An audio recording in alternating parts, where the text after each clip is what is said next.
but first he has to break with the Democrats. I feel hopeful and strong about what he represents. He reminds me of John F. Kennedy. It's Jordan with Status Coup on the ground. I am in Flint, Michigan, East Palestine, Ohio, Tumwa, Iowa. Please support the leading independent news outlet on the ground covering what the corporate media covers up. The Democrats don't support the working class. They're the party of Wall Street, and so they can't be turned right.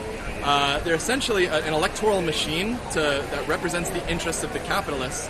And so if Zohran wants to implement these reforms, and we would support that, but first he has to break with the Democrats. If you don't rely on the strength of the working class, you have to compromise with the class enemy. And so he's just asking the capitalists nicely to stop making as much profits, to lower the cost of rent, lower the cost of groceries, and he has to win support within the Democrats. He has to win support within the enemy class. We would say, turn around and face the working class. Explain to them that they need to break with the Democrats, and they need to prepare for all-out class war. And that's the only way that we will get any of his program implemented, go further, and what we believe is a socialist revolution where the working class runs and plans society rationally rather than for profit. It took us 100 years to get Obamacare passed. Imagine, 100 years to get this basic health care. So, that's the reality of political fight, of political struggle. Mamdani reminds me of JFK.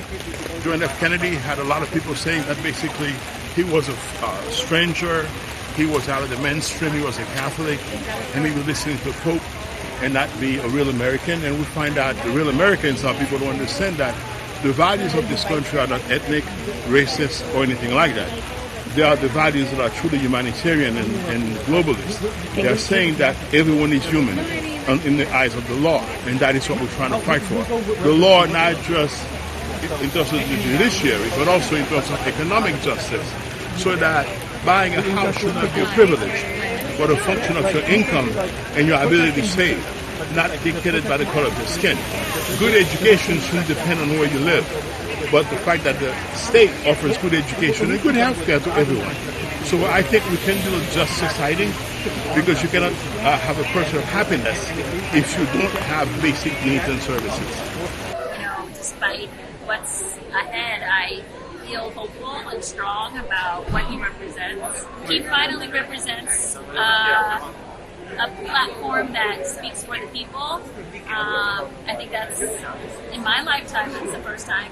Well, aside from Bernie, but, locally, at least here in New York, that's the first time I've seen that. I'm here with another Democratic socialist. This is not Cuba, you fool! Thank you.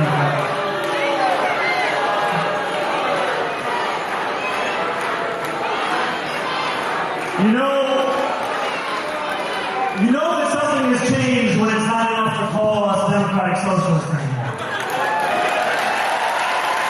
I think if you were to tell people this 10 years ago, that a socialist would be the Democratic nominee, they would laugh at you. They'd be like, that's absurd, right? I think it's very exciting that this many people would support a self-proclaimed socialist.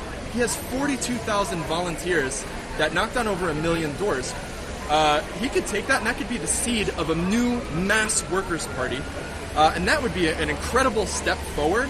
What it truly is, an American voice, saying that the American dream is where everybody has an equal chance, not equal outcome, but equal chance. That means the wealthy cannot keep on taking everything. We must find a way to share so that we have more equity in our society.